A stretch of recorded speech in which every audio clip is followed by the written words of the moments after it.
जैसे ही इंडिया के prime minister Narendra Modi Singapore पहुंचे और गाड़ी से उतरे, Prime Minister Narendra Modi's visit Singapore High Commissioner to India Simon Wong has said that CapitaLand, one of Asia's largest diversified real estate groups, plans to more than double its funds under management in India to more than 90,280 crore.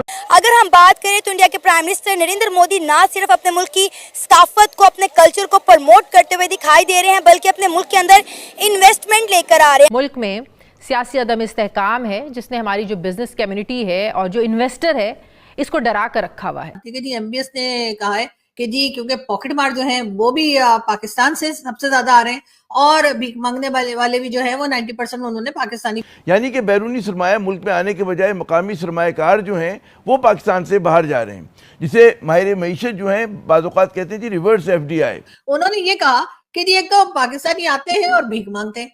अहम तरीन खबर देंगे। IMF executive board के सितंबर में मजीद इजलासों का calendar जारी कर दिया गया है, जिसके मुताबिक 9 और 13 सितंबर को भी इजलासों में पाकिस्तान के साथ $7 अरब कर्ज के लिए होने वाले स्टाफ लेवल मुआहदे की मंजूरी शामिल नहीं है। तो इसलिए उन्होंने कहा कि जी पहली बात तो ये कि पाकिस्तान जो है वो ये भिखारी जो है वो हमारे यहाँ भेजना बंद करे। कोई हमें कर्जा नहीं दे रहा, ना ही असासे खरीदने को तैयार है। किस तरीके से उन्होंने अवाम को डिलीवर किया, अपने मुल्क के लिए ज़र मुबादला ला रहे हैं और उसको एक आला मुकाम पर पहुंचा। बात करें तो इंडिया के प्राइम मिनिस्टर नरेंद्र मोदी ना सिर्फ अपने मुल्क की सकाफत को, अपने कल्चर को प्रमोट करते हुए दिखाई दे रहे हैं, बल्कि अपने मुल्क के अंदर इन्वेस्टमेंट लेकर आ रहे हैं। हमने देखा कि बरनोई में जाके उन्होंने स्पेस साइंस पर बात की और अब सिंगापुर में वो सेमीकंडक्टर पर बात कर रहे हैं। वो चाह रहे हैं कि इंडिया जो है अब वो सेमीकंडक्टर चिप के हवाले से किसी का मोहताज ना रहे। क्या कहना चाहेंगे अब, जिस तरह इंडिया के प्राइम मिनिस्टर नरेंद्र मोदी अपने मुल्क का स्टेटस मजीद अपग्रेड करने में लगे हुए हैं? देखें, अगर मैं अनबाइस्ड होकर बात करूं तो डेफिनेटली नरेंद्र मोदी सिर्फ इसलिए वोट नहीं हासिल कर रहे to the Hindutva thing, he is delivering to the people. लोगों के पास बेंगलुरु जो IT हब बना, दैट वाज हिम। देन उसके बाद अब वो सेमीकंडक्टर चिप एप्पल का वहाँ पे बाकायदा मैन्युफैक्चर हो रहा है। इसका रीज़न ये है कि जब तक आवाम को डिलीवर नहीं होगा आपको वोट नहीं मिलेंगे। वहाँ पे ये चीज़ थोड़ी है जो हमारे यहाँ धांधली के बाद चलते हैं। He is doing a great job और we should learn from him, this is how it could be. और वो अपने डाइवर्स कल्चर को लेकर चलते हैं। यहाँ तो मामला आपको पता ही है। तो की thing is that he is to be learn from. अगर हम अनबाइस्ड होकर सोचें तो एक मिसाल के तौर पर हम उनको इस्तेमाल कर सकते हैं कि किस तरीके से उन्होंने अवाम को डिलीवर किया, अपने मुल्क के लिए ज़र मुबादला ला रहे हैं और उसको एक आला मुकाम पर पहुंचा रहे हैं। सिर्फ आला मुकाम से ये नहीं होता हमने ये धमाका कर लिया, हमने वो मिसाइल चला लिए। They are delivering to the people. और जो लोगों को जब रोजगार मिलता है नेचुरली वोट फिर उसके पास जाता है and he is doing great job. We should. आपको लगता है कि पाकिस्तान के प्राइम मिनिस्टर कभी किसी मुल्क में जाके इस तरह बातचीत या डीलिंग कर सकते हैं कि भाई आप आए और हमारे मुल्क में आके सेमीकंडक्टर की फैक्ट्रीज लगाएं? देखिए, बातचीत तो चल रही है, पहले भी चल रही थी, अभी जो भी रहे हैं, आई एम बीइंग अनबाइस्ड, जो लोग भी रहे हैं उन्होंने कोशिश की। लेकिन मामला ये है आपके यहाँ पर पॉलिसीज़ उसका कंसिस्टेंसी नहीं है। जब तक पॉलिसीज़ की कंसिस्टेंसी नहीं होगी, फॉर इंस्टेंस नून लीग आती है वो 5 साल 10 साल मनसूबा लगाती है, पीपल्स पार्टी आती है वो उसको ख़त्म करके अपने मनसूबे स्टार्ट करती है, खान साहब आए उनके कुछ अपने टारगेट्स है उस लिहाज से चले।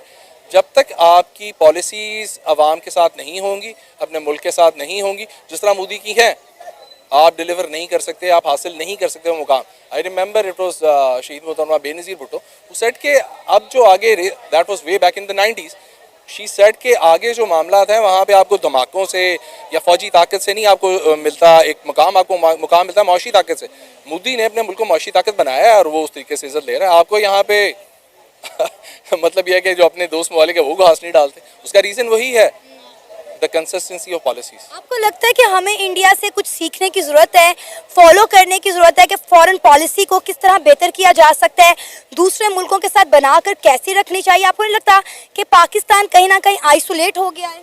आई कम्प्लीटली एग्री विद दैट। हमें बिल्कुल सीखना चाहिए। मैंने अपने शुरू में ही स्टेटमेंट जब आपने बात की मैंने यही कहा कि मोदी को अनबाइस्ड होकर हमें देखना होगा कि हाउ इज डूइंग इट, और वो हमारे लिए बहुत प्राइम एग्जांपल है। यार देखें, वो कहते हैं कि आप अपने रिश्तेदार से शायद ना मिले, हमसाये नहीं बदले जा सकते, तो दे आर आवर नेबर्स, हमारे साथ आज़ाद हुए हैं, उनके पास सिस्टम चला है और वो आज कहाँ हैं और हम कहाँ हैं। तो डेफिनेटली बेहतर यही होता है मैं जाके अमेरिका की मिसाल लें, बरतानिया की मिसाल लें, उससे बेहतर है कि जो हमारे हमसाये में उनकी मिसाल लें।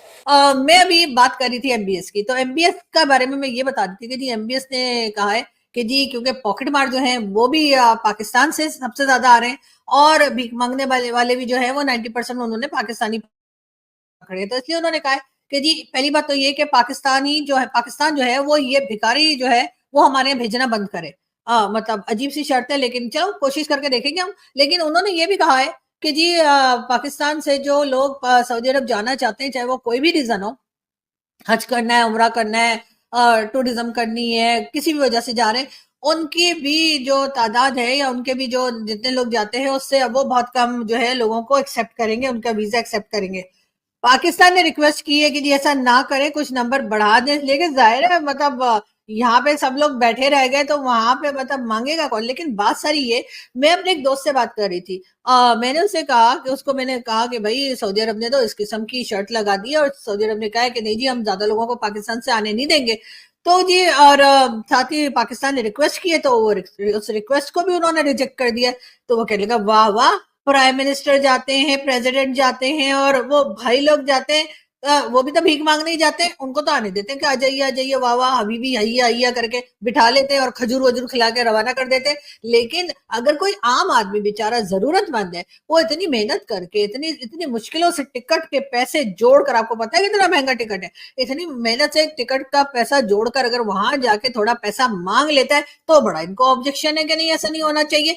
मतलब ये डबल फेस और ये दो तरह की पॉलिसीज जो है ना ये सऊदी अरब की, मुझे भी कुछ पसंद नहीं आई और मेरे दोस्त भी यही कह रहे थे कि ये कोई अच्छी बात तो नहीं है कि जी अगर आप क्या मतलब अगर कोई प्राइम मिनिस्टर और प्रेसिडेंट और उस ऊपर के लेवल के लोग अगर आते हैं तो आप उन्हें तो आने देते हैं और वो आके आपसे भीख ही मांगते हैं। वो कौन सा आके आपको कोई गिफ्ट कर रहे होते हैं या आपको कुछ दे के जा रहे होते हैं, कुछ लेके ही जा रहे होते हैं ना, तब तो आपको बुरा नहीं लगता। लेकिन अगर कोई बेचारा मजबूर मोहताज जिसे कहते हैं कि जरूरतमंद, यानी कि जैसे हम बोलते हैं इंग्लिश में बोले तो नीडी, ठीक है, अगर वो आते हैं तो आप उनको कहते हैं कि जी मत आओ यहाँ पर,